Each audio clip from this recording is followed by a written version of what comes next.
Introdução. Laurentino Gomes começa observando que o 15 de novembro ocupa um lugar estranho na memória nacional. Ao contrário do 7 de setembro e de várias datas regionais associadas a guerras, revoltas ou vitórias populares, a proclamação da República é celebrada de maneira discreta. Os nomes de Deodoro da Fonseca, Benjamin Constant, Quintino Bocaiúva, Rui Barbosa e Floriano Peixoto aparecem em ruas, praças e escolas, mas seus papéis históricos são pouco conhecidos. Para o autor, essa indiferença não é acidental.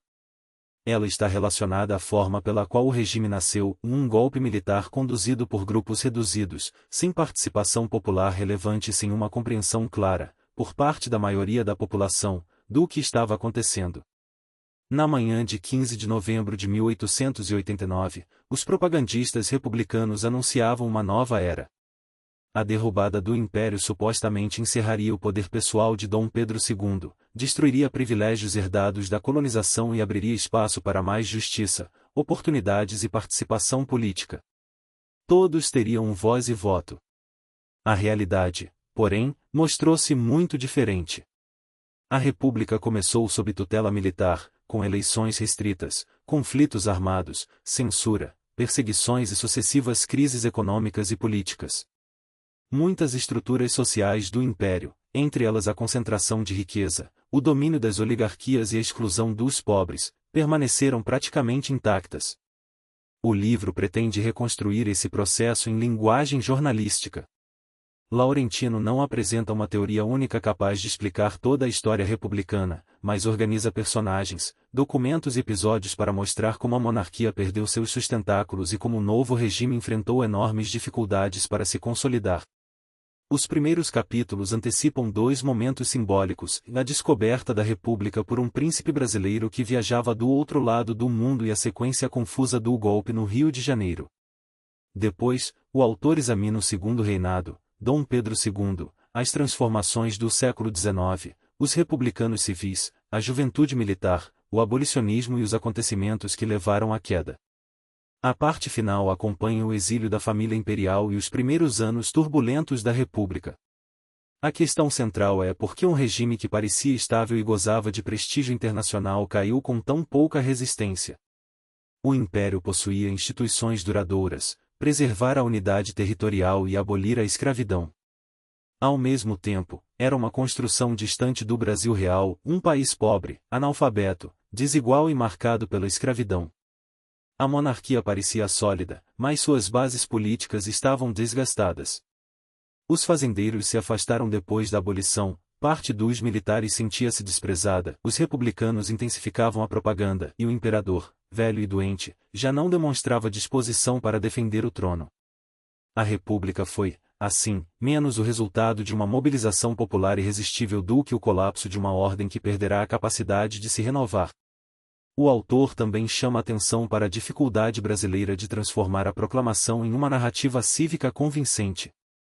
O 15 de novembro não oferece uma batalha popular, um manifesto amplamente debatido ou um líder civil reconhecido por todos. Seus protagonistas divergiam sobre os objetivos do movimento e, depois da vitória, disputaram entre si a condição de fundador. A memória oficial tentou produzir heróis, monumentos e feriados, mas nunca eliminou a sensação de que a República surgiu de cima para baixo. Essa origem ajuda a compreender a distância posterior entre a linguagem republicana e a experiência cotidiana. A promessa de soberania popular coexistiu com um eleitorado minúsculo e com a exclusão dos analfabetos. A promessa de igualdade conviveu com o abandono dos libertos e com a permanência das oligarquias. Ao reconstruir 1889, Laurentino propõe observar não apenas o instante do golpe, mas as condições sociais e políticas que permitiram que uma mudança tão profunda ocorresse quase sem reação. Capítulo 1. O Príncipe e o Astronauta. No final de 1889, o cruzador Almirante Barroso estava ancorado em Colombo, no Ceilão, atual Sri Lanka. A embarcação realizava uma viagem de circunnavegação iniciada no Rio de Janeiro mais de um ano antes. Tinha passado pelo Cabo Horn, Chile, Austrália, Japão, China, Hong Kong e Indonésia. Em razão das longas travessias, sua tripulação recebia notícias do Brasil com atraso. Foi em Colombo que chegou um telegrama curto e desconcertante: o Brasil havia se tornado uma república, e a bandeira permanecia a mesma, mas sem a coroa imperial. Entre os oficiais estava o príncipe Dom Augusto, neto de Dom Pedro II. Oficial da Marinha, ele participava da expedição como qualquer outro tripulante, embora sua presença conferisse prestígio diplomático à viagem. De repente, descobriu que a instituição à qual pertencia deixará de existir. O império de 67 anos havia caído, o avô fora deposto e mandado para o exílio, e a família imperial perderá títulos, funções e direitos políticos. O comandante Custódio de Melo recebeu instruções ambíguas do novo governo. Dom Augusto deveria renunciar à condição de príncipe e reconhecer a república para continuar servindo na marinha. O jovem tentou ganhar tempo e propôs pedir licença. A solução permitiu evitar um confronto aberto, mas significava, na prática, o fim de sua carreira brasileira.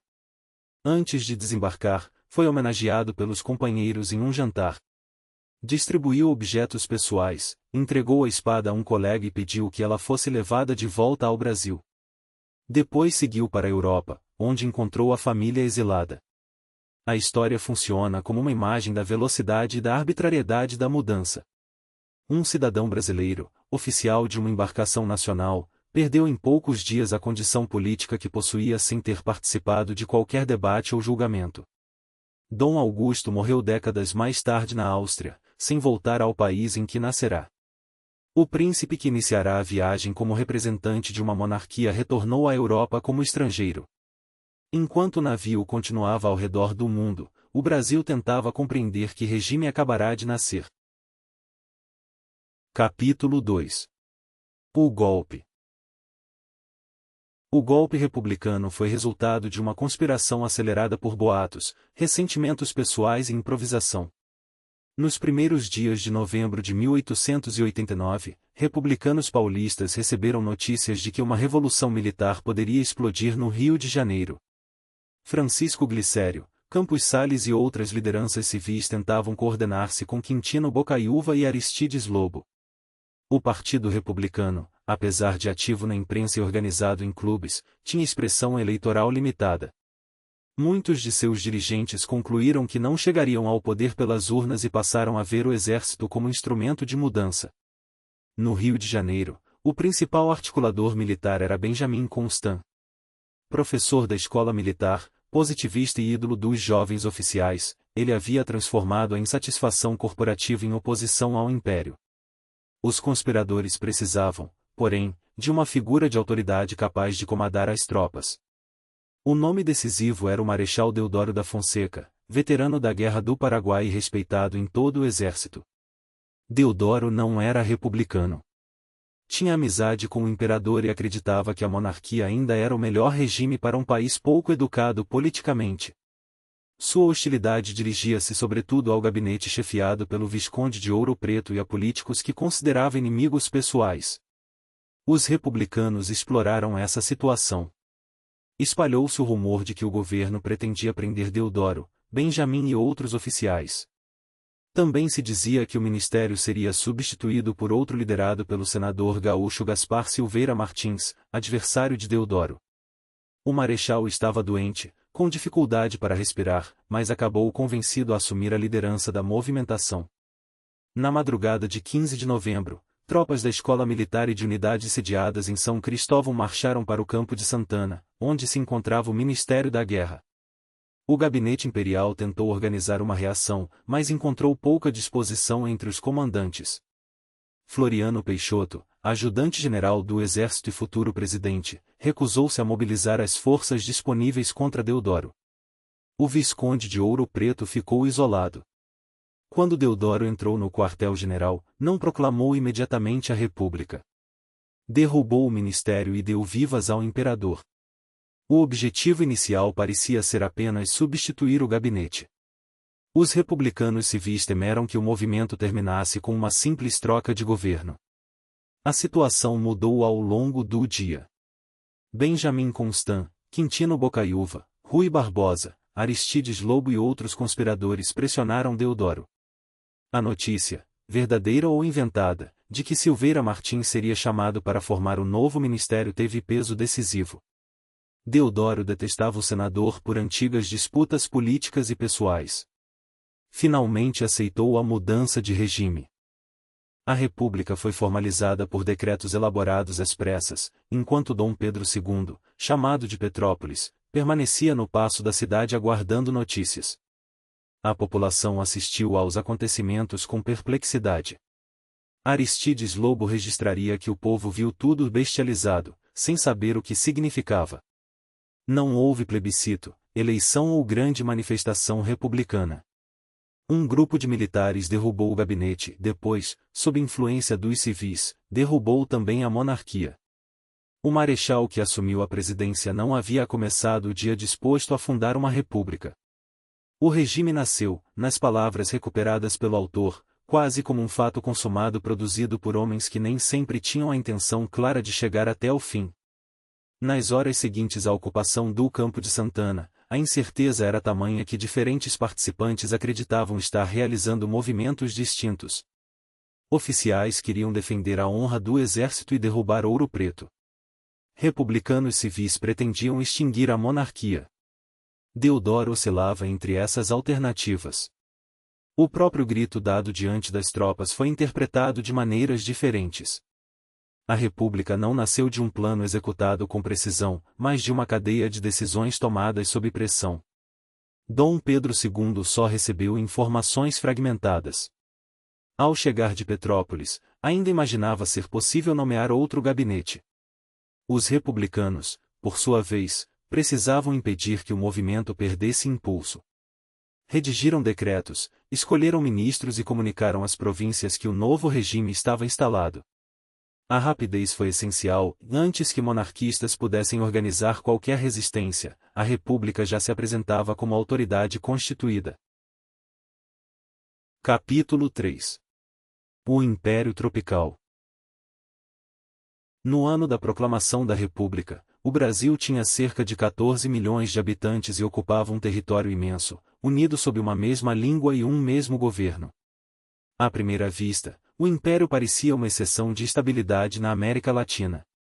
Enquanto países vizinhos enfrentavam golpes, guerras civis e fragmentação, o Brasil mantinha desde 1824 a mesma Constituição e realizava eleições regulares. Havia parlamento, imprensa relativamente livre, tribunais e alternância entre liberais e conservadores.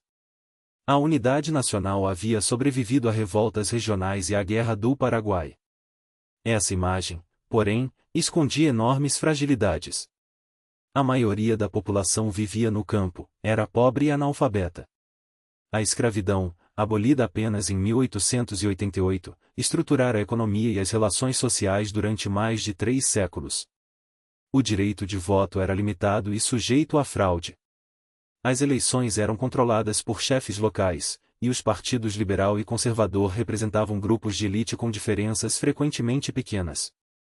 O sistema parlamentar funcionava de modo peculiar: o imperador, por meio do poder moderador, escolhia o presidente do Conselho de Ministros. Se o gabinete não tivesse maioria, a Câmara podia ser dissolvida e novas eleições, conduzidas pelo governo, normalmente produziam a maioria desejada. O país também apresentava profundas diferenças regionais. O café transformava São Paulo e o Vale do Paraíba, enquanto outras áreas dependiam de açúcar, algodão, pecuária, borracha ou economias de subsistência. As distâncias eram enormes e as comunicações precárias. Muitas províncias se relacionavam mais facilmente com a Europa do que com o Rio de Janeiro. A unidade brasileira, portanto, não era natural. Resultara de guerras, negociações, centralização política e do uso simbólico da coroa como elemento de continuidade. A Guerra do Paraguai teve importância decisiva. O conflito mobilizou recursos e soldados em escala sem precedentes. De início, o exército brasileiro era pequeno e mal preparado diante das forças de Solano Lopes. A Tríplice Aliança com Argentina e Uruguai alterou o equilíbrio, e nos anos finais os brasileiros assumiram o peso principal sob o comando do futuro Duque de Caxias. A guerra fortaleceu o exército, criou uma identidade corporativa e deixou entre os oficiais a sensação de que seus sacrifícios não eram reconhecidos pelos políticos civis. Muitos dos ressentimentos que explodiriam na questão militar nasceram nesse período. O segundo reinado começara por outro golpe.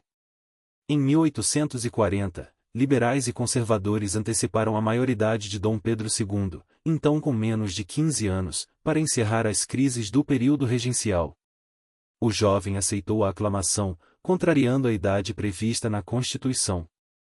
Quase meio século depois, seu reinado terminaria por um novo golpe, desta vez conduzido por militares que o próprio império ajudara a formar e prestigiar. Laurentino apresenta o império como uma construção ao mesmo tempo admirável e ilusória. Ele garantiu continuidade institucional e territorial, mas não solucionou os problemas fundamentais do país. A aparência europeia da corte, do parlamento e dos palácios convivia com uma sociedade escravista, desigual e politicamente excludente. A estabilidade era real, mas dependia de mecanismos artificiais e de um imperador que funcionava como árbitro. Quando esse centro perdeu energia e apoio, a estrutura revelou-se mais frágil do que parecia. O contraste social aparecia também nos números. O Brasil possuía uma população dispersa e comunicações lentas. O analfabetismo impedia a maioria de acompanhar jornais, discursos parlamentares ou manifestos. A cidadania política alcançava apenas uma pequena parcela dos homens adultos. Mulheres, escravizados antes de 1888, trabalhadores dependentes e grande parte dos pobres estavam fora das decisões formais. Ainda assim, o império tinha realizações importantes. A diplomacia consolidara fronteiras, o sistema político evitara por décadas as sucessões violentas comuns em outros países, e a presença do imperador fornecia a continuidade. Laurentino não reduz o período a uma fraude. Seu argumento é que a estabilidade institucional não se converteu em integração social. O regime modernizou partes do país sem transformar a estrutura que mantinha a maioria em posição subordinada. Capítulo 4. A miragem. A cidade de Petrópolis simboliza a distância entre o Brasil imperial e o Brasil real. No centro histórico, palácios, jardins, hotéis e mansões lembram uma corte europeia. O Palácio Imperial, com mármore, porcelanas, cristais e móveis importados, sugere uma civilização refinada instalada nos trópicos. Fora desse núcleo, porém, aparece outro país, bairros construídos de forma desordenada, encostas ocupadas, pobreza, esgoto aberto e precariedade. Para Laurentino, a convivência dessas duas paisagens resume uma característica do império, e a elite criou uma miragem europeia sem enfrentar plenamente as condições sociais e geográficas do território. O Rio de Janeiro da corte também combinava luxo e miséria. A Rua do Ouvidor oferecia lojas, cafés, jornais e modas de Paris. Ao mesmo tempo, a cidade tinha doenças, falta de saneamento, violência e uma população escravizada responsável por grande parte do trabalho. A nobreza brasileira não correspondia a uma aristocracia feudal antiga. Muitos títulos eram recentes, concedidos pelo imperador como recompensa por serviços, riqueza ou lealdade. Fazendeiros e comerciantes podiam transformar poder econômico em prestígio social, enquanto a corte reproduzia cerimônias e símbolos europeus. O sistema político reforçava essa aparência. Havia instituições representativas, mas a cidadania era restrita. O voto dependia de renda e era manipulado por autoridades locais. A liberdade de imprensa existia, mas não significava que a maioria analfabeta participasse do debate. A igualdade perante a lei coexistia com a escravidão e com formas extremas de dependência. O país podia exibir códigos, parlamentos e ministros, mas milhões de pessoas permaneciam fora da vida política. Gilberto Freire, citado pelo autor, afirmou que a monarquia nunca aceitou de forma direta o desafio do trópico. Ela o contornou. Em vez de construir instituições adaptadas às necessidades da maioria, tentou transplantar uma civilização europeia para ilhas de refinamento cercadas por um território socialmente abandonado. A República herdaria esse problema. Ao derrubar palácios, títulos e símbolos, não eliminaria automaticamente a distância entre a nação oficial e a população real. Capítulo 5. Dom Pedro II. Dom Pedro II governou o Brasil por quase meio século. Assumiu o trono adolescente e foi deposto às vésperas de completar 64 anos, já envelhecido, diabético e fisicamente enfraquecido. Seu reinado consolidou a unidade territorial, atravessou guerras e revoltas, preservou a Constituição de 1824 e terminou um ano depois da abolição. Esse legado explica o respeito que o imperador despertava dentro e fora do país. Sua personalidade, porém, era marcada pela tristeza e pela contradição. Órfão muito cedo, foi criado como patrimônio do Estado. Tutores, ministros e servidores organizaram sua rotina para transformá-lo no símbolo de estabilidade que o Brasil necessitava. Aprendeu línguas, estudou ciências, história, literatura e artes. Lia continuamente e cultivava relações com intelectuais estrangeiros. Em público, apresentava-se de preto e frequentemente com um livro nas mãos. A educação era para ele uma forma de disciplina e também um refúgio contra a solidão. O homem privado não se confundia totalmente com o monarca. Dom Pedro detestava cerimônias, bailes e obrigações sociais. Sua voz fina contrastava com a figura imponente. O casamento com Teresa Cristina foi inicialmente uma decepção, embora os dois desenvolvessem uma convivência respeitosa. A relação afetiva mais intensa de sua vida foi com a Condessa de Barral, com quem manteve longa correspondência. As cartas revelam cansaço, melancolia e desconforto com o papel imperial. Politicamente, Dom Pedro II não era um defensor entusiasmado da monarquia como princípio abstrato. Em correspondência privada, afirmava que poderia ser mais feliz como presidente de uma república. Acreditava que o regime deveria servir às circunstâncias do país. Ao mesmo tempo, aceitava cumprir a função constitucional que lhe cabia e usava o poder moderador para arbitrar disputas entre liberais e conservadores. Essa ambivalência teve consequências em 1889. O imperador não parecia disposto a lutar pelo trono nem a provocar uma guerra civil em sua defesa. Quando percebeu que os militares haviam aderido à república, reagiu com resignação. O símbolo mais importante da monarquia não possuía o temperamento de um monarca absoluto ou de um líder capaz de mobilizar as massas. A mesma moderação que ajudara a estabilizar o império contribuiu para que sua queda ocorresse sem resistência organizada. Capítulo 6. O século das luzes. O século XIX foi um período de transformações técnicas, científicas e políticas aceleradas. Laurentino usa a Exposição Internacional da Filadélfia, em 1876, para ilustrar esse ambiente. A feira celebrava o centenário da independência dos Estados Unidos e reunia máquinas, motores, sistemas telegráficos e invenções que anunciavam uma nova era industrial. Dom Pedro II, primeiro monarca a visitar o país, tornou-se uma das grandes atrações do evento. Foi sua curiosidade que ajudou a chamar atenção para o telefone de Alexander Graham Bell. O inventor ocupava um espaço pouco visível e temia que os juízes encerrassem a visita sem conhecer o aparelho. Ao reconhecê-lo, o imperador aproximou-se e pediu uma demonstração. A reação de surpresa de Dom Pedro diante da voz transmitida pelo fio atraiu os demais visitantes e contribuiu para a repercussão do invento. A história mostra o interesse do soberano por ciência e tecnologia, mas também ressalta a velocidade das mudanças que atingiam as monarquias tradicionais. Ferrovias, telégrafos, imprensa de massa, industrialização e urbanização alteravam as relações sociais. As revoluções americana e francesa haviam difundido ideias de cidadania, soberania popular e igualdade jurídica.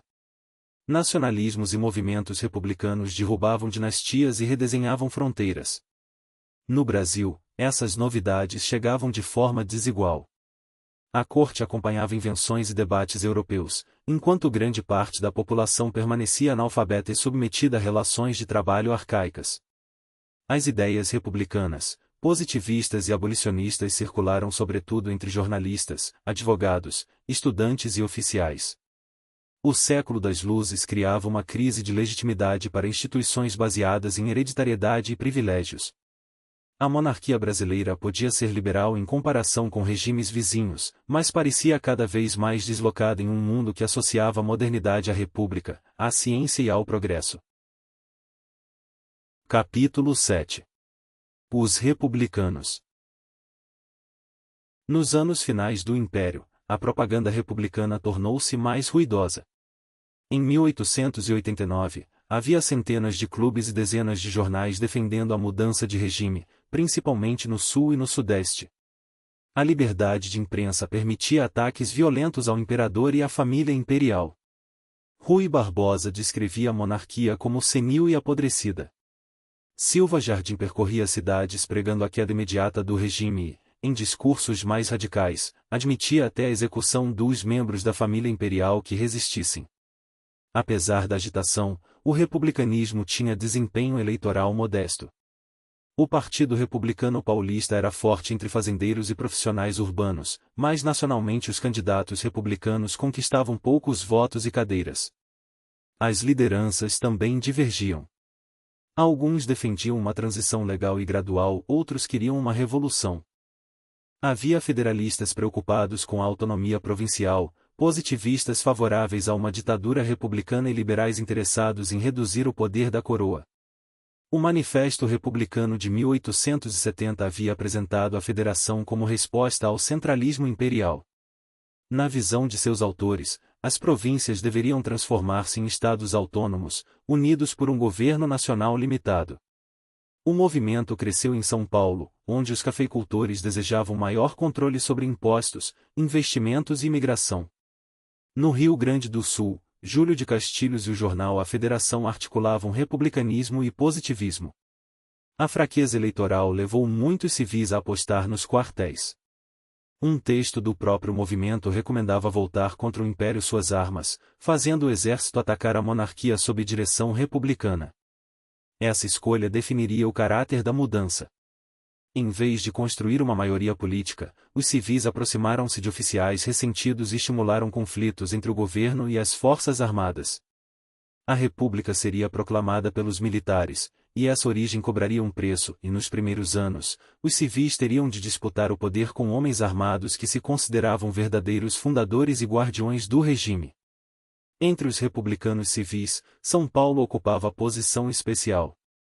A expansão do café, a imigração e as ferrovias criavam uma elite econômica cada vez mais confiante e descontente com o centralismo do Rio de Janeiro.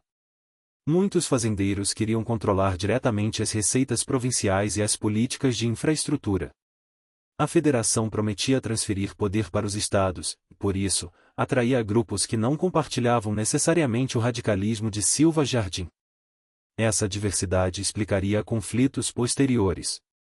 Para alguns, a república deveria assegurar liberdades e eleições. Para outros, precisava começar com uma fase autoritária de reorganização. Havia defensores do mercado, protecionistas, positivistas, abolicionistas e antigos proprietários de escravizados. A coalizão que derrubou a monarquia era ampla na oposição, mas não possuía um programa comum de governo. Capítulo 8. A mocidade militar. A escola militar formou uma geração de jovens oficiais que via o exército como força modernizadora. Muitos vinham de famílias modestas e encontravam na carreira militar uma oportunidade de educação e ascensão social. Estudavam matemática, engenharia e ciências, disciplinas associadas ao progresso. Em contraste, desprezavam os políticos civis, que consideravam corruptos, retóricos e presos a interesses oligárquicos. O positivismo de Auguste Comte exerceu forte influência. A doutrina prometia organizar a sociedade com base na ciência, na ordem e no progresso. Para alguns oficiais, a república deveria ser conduzida por uma elite tecnicamente preparada, capaz de superar o atraso e disciplinar a política. Benjamin Constant, professor admirado pelos alunos, tornou-se o principal divulgador dessas ideias nos quartéis. A juventude militar também carregava os ressentimentos da Guerra do Paraguai. O exército acreditava ter salvado o país, mas depois fora novamente submetido a ministros civis e orçamentos reduzidos.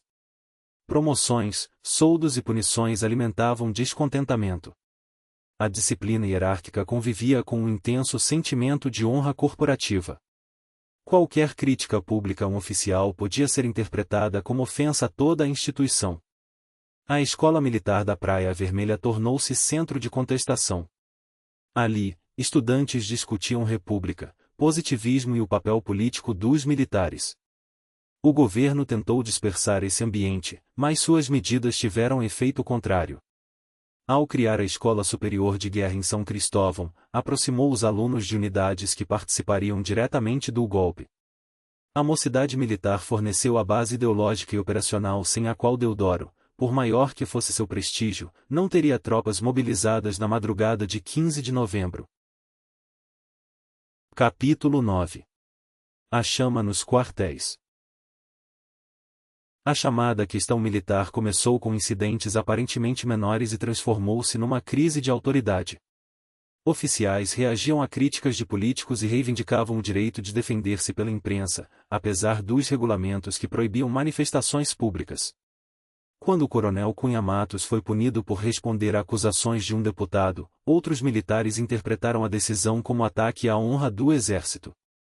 O Visconde de Pelotas, herói da Guerra do Paraguai e senador liberal, defendeu Cunha Matos no parlamento. A intervenção deu dimensão nacional ao conflito. Novos artigos, discursos e punições produziram uma reação em cadeia. O governo parecia incapaz de impor disciplina sem ampliar a revolta. Cada tentativa de controlar os oficiais reforçava a percepção de que os políticos civis desprezavam aqueles que haviam lutado pelo país. Os estudantes da escola militar radicalizaram o ambiente. Em 1888, durante a visita do ministro da Guerra, planejaram dar vivas à República. Quase todos recuaram diante da ameaça de punição, mas Euclides da Cunha tentou quebrar a espada e a lançou ao chão diante do ministro. Foi expulso e preso. Dom Pedro II mandou libertá-lo, gesto moderado que não eliminou o ressentimento. A crise revelou uma mudança profunda. O exército imperial já não aceitava ser apenas instrumento subordinado ao poder civil. Muitos oficiais passaram a acreditar que possuíam uma missão política própria. Republicanos civis aproveitaram essa chama, publicando denúncias e incentivando a solidariedade militar. Quando o golpe foi finalmente preparado, os quartéis já estavam convencidos de que a derrubada do gabinete, e talvez do próprio regime, seria uma defesa legítima da dignidade da instituição. Capítulo 10. O Marechal. Deodoro da Fonseca entrou para a história como fundador da República, mas suas convicções anteriores mostram um personagem contraditório. Em cartas ao sobrinho republicano, afirmava que a República seria uma desgraça para o Brasil, porque faltavam educação e respeito político à população. Considerava a monarquia o único sustentáculo possível do país. Era amigo de Dom Pedro II, admirava o imperador e não demonstrava desejo de destruir o regime. Seu compromisso com a conspiração nasceu de ressentimentos corporativos e pessoais. Deodoro era um soldado de enorme prestígio, marcado pela Guerra do Paraguai e pela lealdade dos oficiais. Tinha temperamento impulsivo, forte senso de honra e dificuldade de separar questões públicas de antipatias particulares.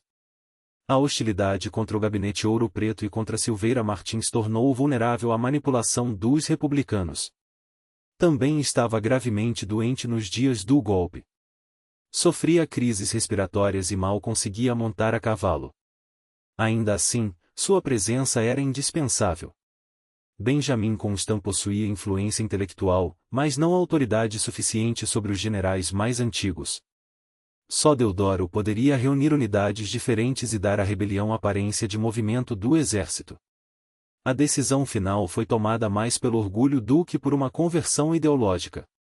O Marechal aceitou derrubar o ministério e, depois, diante da possibilidade de Silveira Martins assumir o governo, concordou com a República. Floriano Peixoto, que ocupava posição central na hierarquia militar, recusou-se a defender o gabinete e já mantinha contatos com os conspiradores. Assim, o império caiu pelas mãos de homens que lhe haviam servido e que, até pouco antes, não se declaravam republicanos. Capítulo 11. O professor. Benjamin Constant foi o principal doutrinador da juventude militar e o cérebro político da conspiração. A imagem oficial da proclamação da República, dominada por Deodoro a cavalo, relegou a segundo plano. Para Laurentino, essa representação distorce o processo. Deodoro forneceu autoridade e comando, mas Benjamin preparou durante anos o ambiente ideológico e organizou os oficiais que marcharam em 15 de novembro. Sua trajetória pessoal foi marcada por dificuldades. Órfão cedo, sustentou a família, enfrentou problemas financeiros e chegou a tentar suicídio. Ingressou no exército mais por necessidade do que por vocação. Preferia ser reconhecido como professor de matemática. Sentia-se constantemente preterido e injustiçado em concursos e promoções, acumulando episódios de insubordinação.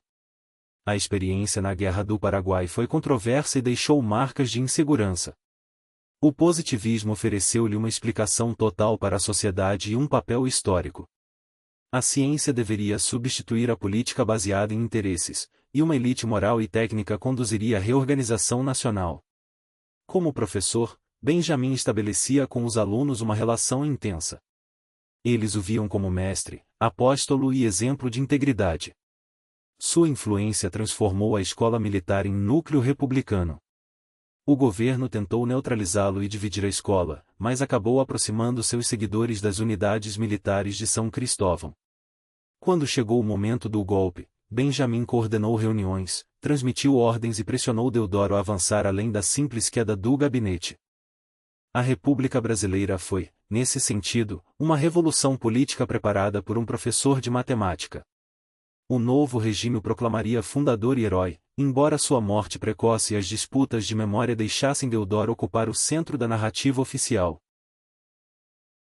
Capítulo 12. Os abolicionistas. A campanha abolicionista foi o primeiro grande movimento nacional de participação popular no Brasil, reuniu jornalistas, advogados, estudantes, trabalhadores, escravizados fugidos e setores das elites em comícios, associações, redes de fuga e ações parlamentares. A escravidão, que durante séculos parecerá inseparável da economia brasileira, perdeu legitimidade em poucos anos. O país havia recebido cerca de 40% dos africanos escravizados trazidos para as Américas e foi o último do continente a abolir a instituição. Mesmo depois da Lei de 1831, aprovada sob pressão britânica, o tráfico continuou em grande escala. Era uma atividade altamente lucrativa e protegida por autoridades. A escravidão não era apenas um sistema de trabalho, organizava a riqueza, o prestígio e a vida doméstica. A pressão inglesa, a proibição efetiva do tráfico em 1850, a Guerra do Paraguai, mudanças econômicas e a mobilização pública enfraqueceram progressivamente a instituição. Joaquim Nabuco articulava a luta no parlamento e na opinião pública. José do Patrocínio usava a imprensa e os discursos populares. Redes clandestinas ajudavam escravizados a fugir, tornando a propriedade cada vez mais difícil de preservar. Em algumas províncias, a abolição avançou antes da lei nacional. A Lei Áurea, assinada em 13 de maio de 1888, libertou os cativos sem indenizar os proprietários e sem criar políticas de terra, educação ou integração social para os libertos. Essa ausência teria consequências duradouras. Ex-escravizados foram abandonados a um mercado de trabalho hostil, e o preconceito racial permaneceu incorporado à sociedade. O episódio envolvendo Machado de Assis, cuja condição de mulato os amigos preferiam não mencionar publicamente, ilustra a força dessa discriminação. Politicamente, a abolição retirou da monarquia um de seus últimos apoios. Fazendeiros escravistas, especialmente no Vale do Paraíba, sentiram-se traídos e aproximaram-se da República. Os abolicionistas haviam mobilizado a população em defesa de uma causa moral, mas a República que nasceu no ano seguinte não realizou as reformas sociais necessárias para tornar a liberdade efetiva. O fim jurídico da escravidão foi uma conquista imensa, a herança de desigualdade, porém, atravessou o novo regime. A campanha abolicionista também alterou a relação entre política e rua. Conferências, arrecadações, jornais, clubes e ações clandestinas criaram uma rede que escapava ao controle tradicional dos partidos. Escravizados não foram apenas beneficiários passivos. Fugas coletivas, recusa ao trabalho e resistência tornaram a instituição cada vez mais difícil de administrar. Em algumas áreas, autoridades e forças policiais já não estavam dispostas a capturar fugitivos. Os abolicionistas divergiam sobre o futuro. Alguns defendiam reformas amplas, incluindo educação e acesso à terra. Outros consideravam suficiente eliminar o estatuto jurídico da escravidão.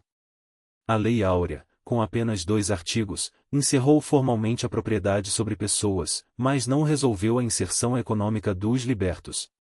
A República herdou essa dívida social e, em vez de enfrentá-la, concentrou-se na reorganização do poder entre elites civis e militares. Capítulo 13. A Redentora. A princesa Isabel, herdeira do trono, tornou-se uma das figuras centrais da crise final do Império. Católica devota, casada com o francês Condé e pouco interessada nos jogos cotidianos da política, ela despertava desconfiança entre republicanos, maçons, militares e setores da elite. Para muitos adversários, um terceiro reinado significaria o aumento da influência da Igreja e de um príncipe estrangeiro sobre o governo brasileiro. Em 1888, uma Câmara Municipal do Rio Grande do Sul chegou a defender que, após a morte de Dom Pedro II, a população fosse consultada sobre a conveniência de aceitar Isabel no trono. A iniciativa fazia parte de uma campanha mais ampla, incentivada por setores da maçonaria, para impedir sua coroação. O preconceito de gênero também era evidente. O Brasil era uma sociedade patriarcal, e muitos políticos não aceitavam ser governados por uma mulher. Isabel, no entanto, aproximou-se progressivamente da causa abolicionista. Durante sua regência, quando o pai estava em viagem, recebeu líderes do movimento, apoiou redes de proteção a fugitivos e assinou a Lei Áurea em 13 de maio de 1888. O gesto lhe valeu o título popular de Redentora. Multidões celebraram diante do paço, e a princesa alcançou uma popularidade rara na história da família imperial. A vitória teve custo político. Os proprietários de escravizados esperavam indenização e sentiram-se abandonados pela monarquia. Muitos aderiram à República, formando o grupo conhecido como Republicanos do 13 de Maio. A abolição libertou os cativos, mas desorganizou uma aliança social que sustentara o trono. Ao mesmo tempo, não produziu políticas de integração dos libertos, que continuaram marginalizados. Isabel jamais reinaria. Depois do golpe, partiu para o exílio com a família e morreu na França em 1921. Sua memória permaneceu popular, especialmente entre monarquistas e setores religiosos. Laurentino mostra, porém, que a imagem da princesa não pode ser separada das contradições do período. Ela assinou uma lei decisiva, mas a monarquia que representava tolerara a escravidão por décadas. Sua ação final fortaleceu a causa moral da liberdade e, paradoxalmente, acelerou a queda do regime que deveria herdar. O Conde de Eu agravava as resistências ao terceiro reinado. Veterano da Guerra do Paraguai, era acusado por adversários de ambição, autoritarismo e interesses financeiros. Sua nacionalidade francesa fornecia argumento aos que temiam influência estrangeira. Mesmo pessoas favoráveis à monarquia duvidavam que Isabel e o marido conseguissem conservar o equilíbrio político mantido por Dom Pedro II. A religiosidade da princesa também reacendia lembranças da questão religiosa, conflito da década de 1870 entre o governo e bispos que puniram maçons ligados a irmandades católicas. Embora a crise tivesse sido encerrada, deixará ressentimentos entre igreja, maçonaria e coroa. Assim, a sucessão reunia diversos focos de oposição, preconceito contra uma governante mulher, rejeição ao marido estrangeiro, medo do clericalismo e incerteza sobre o futuro do poder moderador. Capítulo 14. O imperador cansado. Nos meses que antecederam o golpe, Dom Pedro II parecia ter perdido a energia necessária para conduzir uma crise. O imperador sofria de diabetes, dormia durante reuniões e dependia de médicos e auxiliares. Mais importante do que a fraqueza física era o desgaste psicológico. Depois de quase meio século no poder, não demonstrava apego ao trono e dizia em privado que preferiria viver como cidadão comum. O governo imperial recebia sinais cada vez mais claros da conspiração. Clubes e jornais republicanos atuavam abertamente. Oficiais desafiavam ministros. A mocidade militar transformava quartéis e escolas em centros de propaganda. Ainda assim, o imperador e seus ministros comportaram-se como se não houvesse perigo imediato. Nenhum plano consistente de defesa foi organizado. Governadores e comandantes provinciais não foram mobilizados. O jornalista francês Max Leclerc resumiu o episódio dizendo que a monarquia caiu como um fruto maduro. Deodoro pretendia inicialmente derrubar apenas o ministério, mas o regime inteiro desabou porque ninguém levantou um dedo para defendê-lo. A explicação não estava apenas na habilidade dos conspiradores. A própria monarquia havia perdido capacidade de inspirar ação. A última tentativa de revitalização veio com o gabinete do Visconde de Ouro Preto. Seu programa incluía reformas administrativas, ampliação da autonomia provincial e medidas econômicas. A oposição acusou o governo de tentar salvar o regime tarde demais. Depois de uma moção de desconfiança, Dom Pedro dissolveu a Câmara e convocou eleições. O gabinete obteve maioria, como era habitual no sistema imperial, mas os novos deputados nem chegaram a tomar posse. O imperador cansado simbolizava um sistema cansado. Dom Pedro preservara a unidade do país e funcionara durante décadas como árbitro, mas não preparara uma sucessão politicamente segura. A herdeira enfrentava rejeição, o marido era impopular e as elites não demonstravam disposição para lutar por um terceiro reinado. Quando a crise chegou, a coroa possuía prestígio histórico, mas quase nenhum instrumento ativo de defesa. Capítulo 15. O baile. 6 dias antes da proclamação da República, a corte ofereceu um grande baile na Ilha Fiscal em homenagem aos oficiais do encouraçado chileno Almirante Cochrane. A festa se transformou no símbolo mais famoso da cegueira da monarquia diante da crise. Enquanto conspiradores civis e militares preparavam a derrubada do governo, milhares de convidados dançavam, comiam e bebiam em uma celebração luxuosa à beira da Baía de Guanabara. As relações entre Brasil e Chile eram amistosas, e a presença do navio oferecia pretexto para uma demonstração de prestígio internacional. O edifício da Ilha Fiscal foi decorado e iluminado. Nobres, ministros, diplomatas e oficiais compareceram em roupas de gala. Os gastos e exageros alimentariam posteriormente a interpretação de que a corte festejava de maneira irresponsável enquanto o regime desmoronava. Laurentino mostra que a noite também estava atravessada por sinais de mudança. Poucos dias antes, uma recepção aos chilenos na escola militar havia se convertido em manifestação republicana. Benjamin Constant, homenageado pelos alunos, discursara diante do ministro da Guerra. A mesma instituição que formalmente celebrava a diplomacia imperial funcionava como foco de oposição. O baile acumulou episódios que depois seriam vistos como maus presságios, carruagens congestionadas, acidentes, vestidos rasgados, excessos e rumores. A memória republicana transformou a festa em caricatura de uma elite alienada.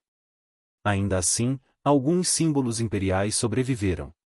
Depois da mudança de regime, houve quem desejasse retirar o escudo da monarquia do edifício, mas um oficial republicano pediu que a obra de arte fosse preservada. O emblema continuou na Ilha Fiscal como testemunha do último grande espetáculo de um Brasil que desapareceria menos de uma semana depois.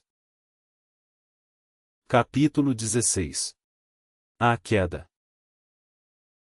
Em 14 de novembro, Dom Pedro II passou um dia tranquilo. Desceu de Petrópolis, assistiu a um concurso no Colégio Pedro II, almoçou no Paço, visitou a imprensa nacional e voltou de trem para a Serra. Nada em sua rotina indicava que o reinado terminaria na manhã seguinte. Ao mesmo tempo, Benjamin Constant registrava em documentos os pontos estratégicos que os conspiradores deveriam ocupar: arsenais, telégrafos, estações ferroviárias, fábricas de pólvora e prédios públicos. Na madrugada, as tropas marcharam para o campo de Santana. O gabinete Ouro Preto foi cercado, e as tentativas de resistência fracassaram. Depois da queda do ministério, os republicanos pressionaram pela mudança de regime. Dom Pedro foi chamado ao Rio e permaneceu no Paço aguardando decisões tomadas sem sua participação. O governo provisório foi formado às pressas. Deodoro assumiu a chefia, Rui Barbosa ficou com a fazenda, Benjamin Constant, com a guerra, Quintino Bocaiúva, com as relações exteriores, e outros republicanos ocuparam os ministérios. Um decreto declarou extinta a monarquia e transformou as antigas províncias em estados de uma federação. Prometeu-se uma futura Assembleia Constituinte e a preservação da ordem e dos direitos dos cidadãos. A nova autoridade procurava alguma aparência de legitimidade. Como não havia Congresso em funcionamento, os ministros prestaram juramento diante da Câmara Municipal do Rio de Janeiro. A cena era paradoxal: o governo nacional nascido de um golpe armado jurava perante vereadores eleitos. Poucas semanas depois, a própria Câmara seria dissolvida e substituída por um conselho nomeado.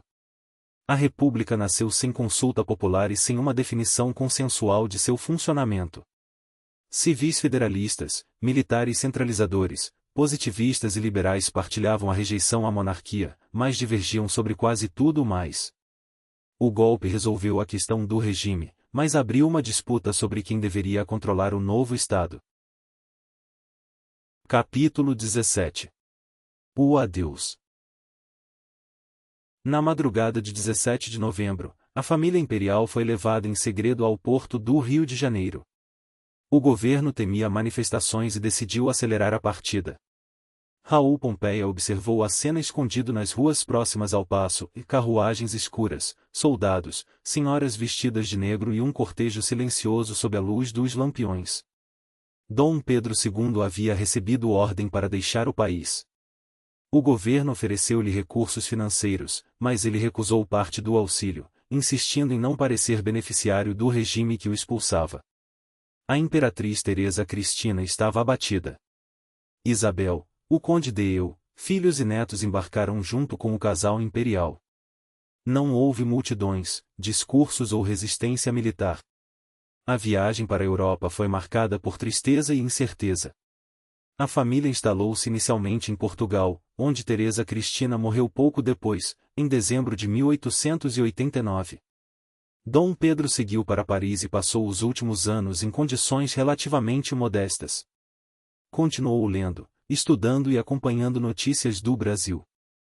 Levava consigo um pequeno pacote de terra brasileira e pediu que fosse colocado em seu caixão caso morresse longe da pátria. O ex-imperador morreu em dezembro de 1891. Seu funeral em Paris reuniu autoridades e admiradores, contraste com a saída quase clandestina do Rio. A República manteve por décadas o banimento da família. Somente em 1920 o decreto foi revogado, e os restos mortais de Dom Pedro e Teresa Cristina foram depois trasladados para Petrópolis. O adeus encerrou a monarquia sem a cena épica que seus defensores ou inimigos poderiam imaginar.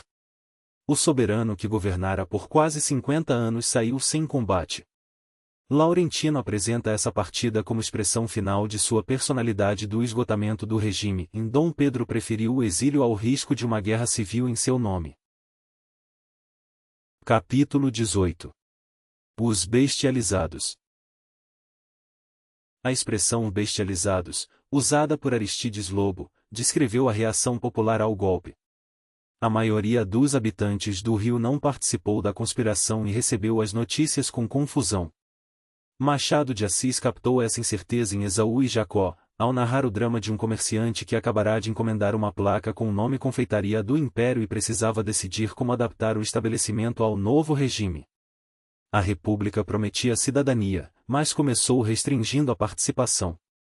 O governo dissolveu órgãos eleitos, nomeou autoridades e governou por decretos. A imprensa que criticava os novos dirigentes sofreu intimidação. Em 1890, militares invadiram a redação do jornal A Tribuna, destruíram máquinas e espancaram funcionários. Um dos trabalhadores morreu em consequência dos ferimentos. Nas províncias, antigas oligarquias adaptaram-se rapidamente. A troca de símbolos não significou substituição das famílias dominantes. Um ex-senador de Goiás reclamou ao filho, participante do golpe, que a República não servirá para nada porque os Caiado continuavam mandando como antes. A frase resume uma frustração duradoura, e mudava-se a forma do Estado, mas as relações de poder local permaneciam. O povo pobre, recém-saído da escravidão e em grande parte analfabeto, continuou fora do sistema eleitoral. A República foi proclamada em seu nome, mas não por sua ação. A ausência de participação popular no nascimento do regime ajuda a explicar sua fragilidade e o uso recorrente da força. Os governantes falavam em cidadania universal enquanto temiam a presença das massas nas ruas. Capítulo 19. Ordem e progresso. O novo regime iniciou uma campanha para apagar os vestígios da monarquia e criar seus próprios símbolos. Ruas, praças, escolas, ferrovias e repartições receberam nomes republicanos. A Praça Dom Pedro II tornou-se Praça do Marechal Deodoro. O Imperial Colégio Pedro II perdeu temporariamente a designação original. Estátuas, monumentos e datas cívicas tentaram produzir uma memória oficial. A bandeira foi um dos principais campos de disputa. Uma proposta inicial, inspirada no modelo dos Estados Unidos, foi substituída por uma versão que preservava as cores verde e amarela do Império, mas trocava o brasão pela esfera azul estrelada. A continuidade facilitava a aceitação do novo emblema, embora as estrelas tenham provocado discussões astronômicas e correções posteriores. A divisa Ordem e Progresso vinha do positivismo de Auguste Comte. A fórmula completa falava em amor por princípio, ordem por base e progresso por fim, mas o amor foi eliminado. Benjamin Constant e seus seguidores consideravam a ordem e o progresso prioridades urgentes. A Igreja Católica criticou o uso de uma frase associada a uma doutrina rival. O governo também tentou mudar saudações, tratamentos oficiais e o hino. O tratamento cidadão substituiu temporariamente Vossa Excelência, e saúde e fraternidade apareceu na correspondência. Muitas dessas inovações desapareceram. Os símbolos revelavam a vontade de criar uma nova sociedade por decreto, mas a realidade dos anos seguintes seria marcada por pouca ordem, progresso limitado e violência política. Capítulo 20. O difícil começo. O governo provisório durou 15 meses e funcionou como uma fábrica de leis. Era necessário substituir instituições monárquicas, reorganizar a administração e preparar uma constituição. Entre as medidas importantes estavam a separação entre Igreja e Estado, o casamento civil e a transformação das províncias em estados federados. Faltavam, porém, quadros republicanos experientes. Governadores eram nomeados e substituídos em ritmo acelerado. Muitos eram militares jovens enviados a regiões que mal conheciam. A presença do exército dominava a administração e gerava conflitos com lideranças locais. O nepotismo também aparecia, parentes e aliados de Deodoro recebiam cargos e favores. A Constituição de 1891 adotou a República Federativa e Presidencialista, inspirada em parte no modelo americano. Criou estados com maior autonomia, separou os poderes e previu eleições. O voto continuou excluindo mulheres, analfabetos, soldados rasos e grande parte da população. A cidadania prometida em 1889 permanecia restrita. Deodoro foi eleito presidente de forma indireta pelo Congresso, tendo Floriano como vice. A escolha não resolveu as disputas. O marechal desconfiava dos civis, irritava-se com o parlamento e tratava críticas como ofensas pessoais. A República Constitucional nasceu sob a sombra de seu fundador militar, que logo demonstraria pouca disposição para aceitar limites institucionais. A nova Constituição também modificou o equilíbrio regional. Os estados passaram a controlar impostos, forças policiais e parte importante de sua administração. Essa autonomia beneficiou sobretudo as unidades economicamente mais fortes, como São Paulo, Minas Gerais e Rio Grande do Sul. A federação prometida pelos republicanos reduzia o centralismo imperial, mas também criava condições para a consolidação de oligarquias estaduais. A separação entre Igreja e Estado instituiu liberdade religiosa e encerrou o catolicismo como religião oficial. Registros civis de nascimento, casamento e morte passaram à esfera pública. Eram mudanças profundas, embora aplicadas por um governo que ainda não havia recebido mandato popular.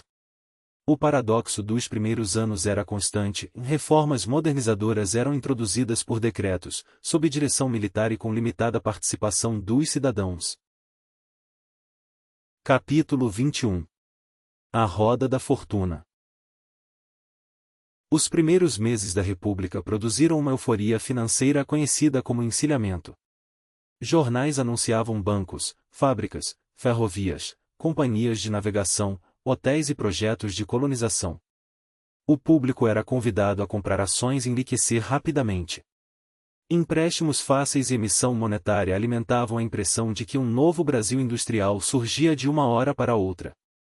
Muitas empresas existiam apenas no papel, títulos eram negociados com base em promessas, concessões e expectativas.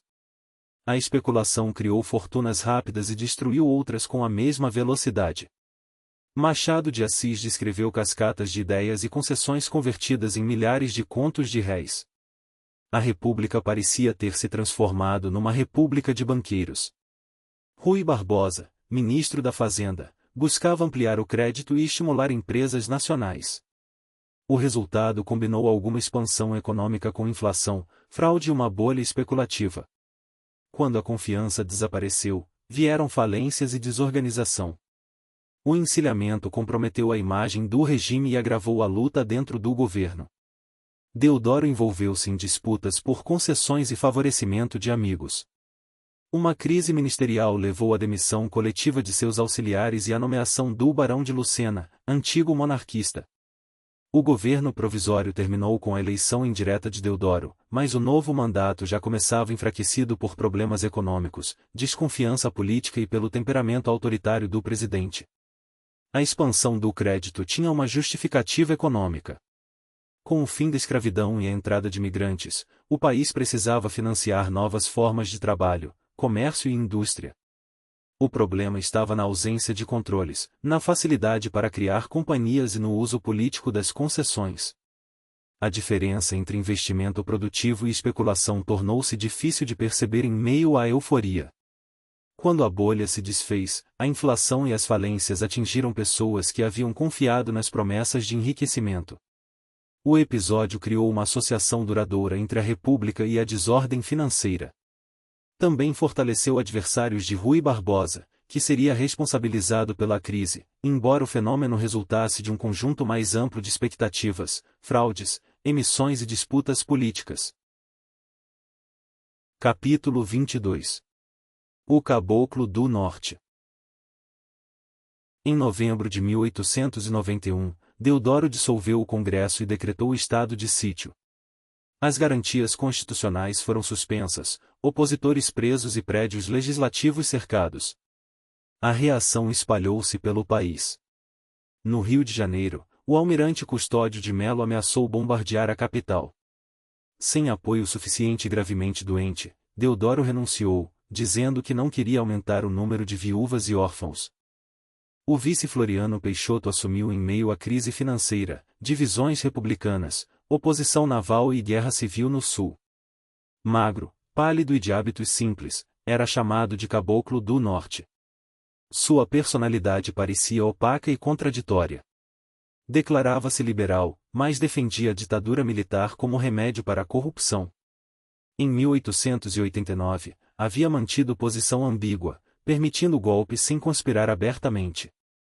A Constituição previa nova eleição caso a presidência vagasse antes de 2 anos.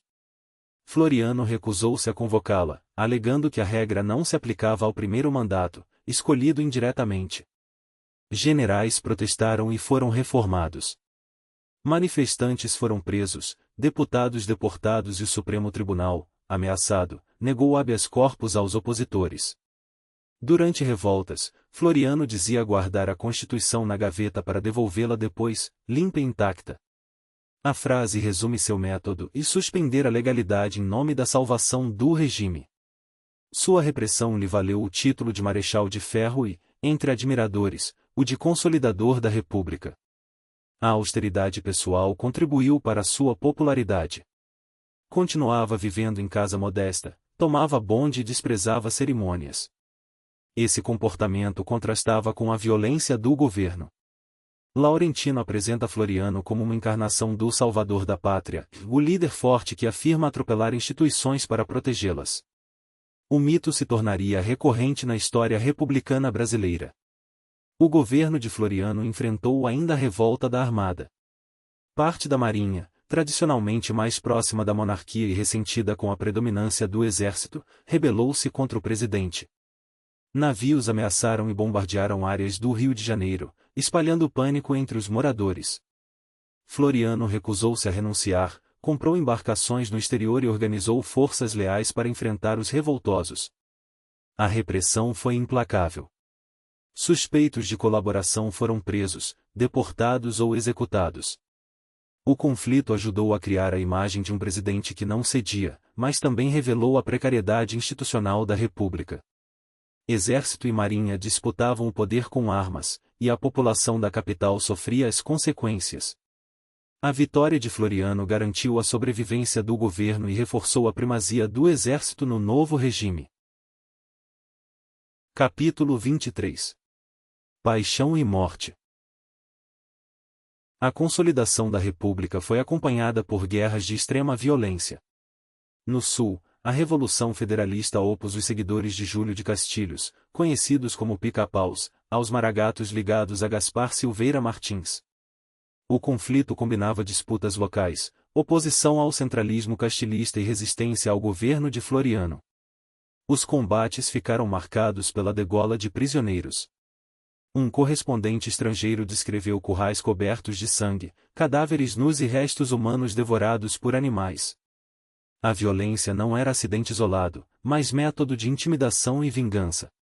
Cada lado justificava atrocidades como resposta às crueldades do adversário. Júlio de Castilhos defendia uma versão autoritária do positivismo. A Constituição gaúcha concentrava poderes no executivo e permitia longas permanências no governo. Seus opositores viam nesse sistema uma ditadura. Entre os líderes federalistas estava o caudilho Gomercindo Saraiva, cuja campanha atravessou o Sul e avançou por Santa Catarina e Paraná. Floriano apoiou Castilhos e tratou a guerra como ameaça à República. Tropas federais e forças estaduais esmagaram os rebeldes. Gomercindo foi morto, e seu corpo teria sido profanado repetidas vezes para confirmar sua morte. O armistício de 1895 encerrou a luta, seguido de anistia. A vitória consolidou o poder castilhista no Rio Grande do Sul. Borges de Medeiros, sucessor fiel, governaria o estado por décadas. A República sobrevivera, mas o preço foi um ritual de sangue, degolas e assassinatos. A paixão política havia transformado adversários em inimigos a serem eliminados. A Revolução Federalista não foi apenas uma disputa entre personalidades. Ela opunha projetos diferentes para a organização estadual e nacional. Os castilhistas defendiam um executivo forte, legitimado por uma leitura positivista da política. Os federalistas queriam limitar esse poder e recuperar influência perdida. As fronteiras com Uruguai e Argentina facilitavam deslocamentos de homens, armas e exilados, dando ao conflito dimensão internacional. A guerra aproximou os rebeldes da revolta da Armada e aumentou o temor de que o país se dividisse. Floriano tratou ambos os movimentos como partes de uma conspiração contra a República. Ao derrotá-los, consolidou o regime, mas normalizou a ideia de que a violência excepcional podia ser usada para salvar as instituições. Essa justificativa reapareceria em outros momentos da história brasileira. Capítulo 24.